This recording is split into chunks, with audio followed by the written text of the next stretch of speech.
नमस्कार, मी Poonam. News अनकटच्या top 10 बातमीपत्रात तुमचं सगळ्यांचं स्वागत करते. पाहूया टॉप 10 न्यूज. पंतप्रधान नरेंद्र मोदी आज विंझिंजम आंतरराष्ट्रीय बंदराचे अधिकृत उद्घाटन करणार आहेत, ज्यामुळे केरळला जागतिक सागरी नकाशावर मजबूत स्थान मिळणार आहे. तर तिरुवनंतपुरम जिल्ह्यातील बंदरामुळे आंतरराष्ट्रीय व्यापार आणि शिपिंगमध्ये भारताची भूमिका बदलण्याची अपेक्षा आहे. रुद्रप्रयागमध्ये स्थित केदारनाथ धामचे दरवाजे आज सकाळी 7 वाजता भक्तांसाठी पूर्ण विधिवत उघडण्यात आले. दरवाजे उघडण्याच्या निमित्ताने केदारनाथ धाममध्ये 15,000हून अधिक भाविक आणि उत्तराखंडचे मुख्यमंत्री पुष्कर सिंग धामही उपस्थित होते. गुरुवारी संध्याकाळी बाबा केदार यांची पंचमुखी चल विग्रह उत्सव डोली केदारनाथ धाममध्ये पोहोचली होती. केदारनाथ धाममध्ये पोहोचल्यानंतर बाबांची पालखी भांडारात ठेवण्यात आली आहे. मराठी फिल्म इंडस्ट्रीची अनेक वर्षांपासूनची मागणी होती की फिल्म इंडस्ट्रीला उद्योगाचा दर्जा दिला पाहिजे.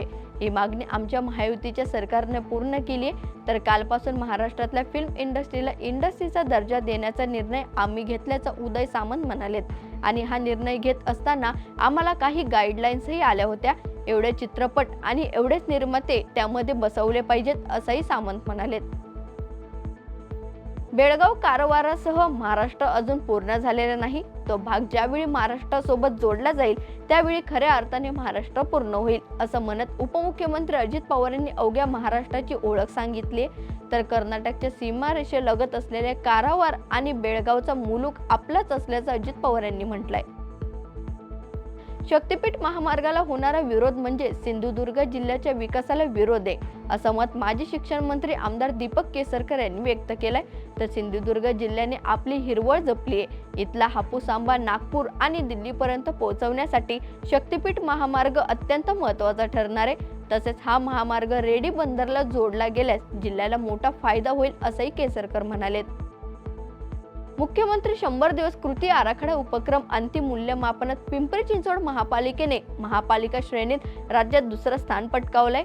तर गुणवत्ता परिषदेने घेतलेल्या मूल्यमापनात पिंपरी चिंचवड महापालिकेला 100 पैकी 85.71 गुण मिळाले असून उल्हासनगर महापालिका 86.29 गुण घेऊन प्रथम क्रमांकावर राहिली आहे.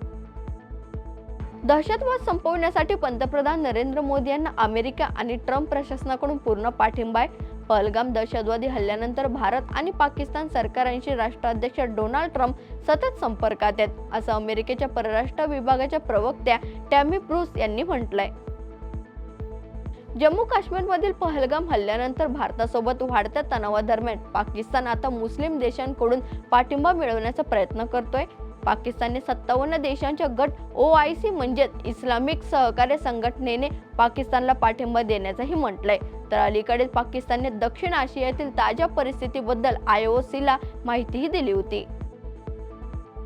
अमेरिकेचे संरक्षण सचिव पीट हेक्सेथ यांनी इराणला कडक इशारा देत म्हटलंय की येमेनमधील हुती बंडखोरांना पाठिंबा दिल्याबद्दल त्यांना गंभीर परिणामांना सामोरं जावं लागणार आहे. हेक्सेथ यांनी डोनाल्ड ट्रम्प यांचं एक जुनं विधान देखील रिट्वीट केलंय, ज्यामध्ये ट्रम्प म्हटले होते की हुतींच्या कोणत्याही हल्ल्यासाठी इराण जबाबदार असणार आहे.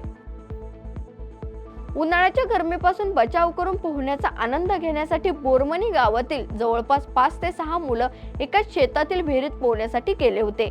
विहीर ढासळल्याने दोघे ढिगाऱ्याखाली अडकल्याची धक्कादायक घटना समोर आली आहे. तर ग्रामस्थांना घटनेची माहिती मिळताच त्यांनी तात्काळ विहिरीकडे धाव घेतली.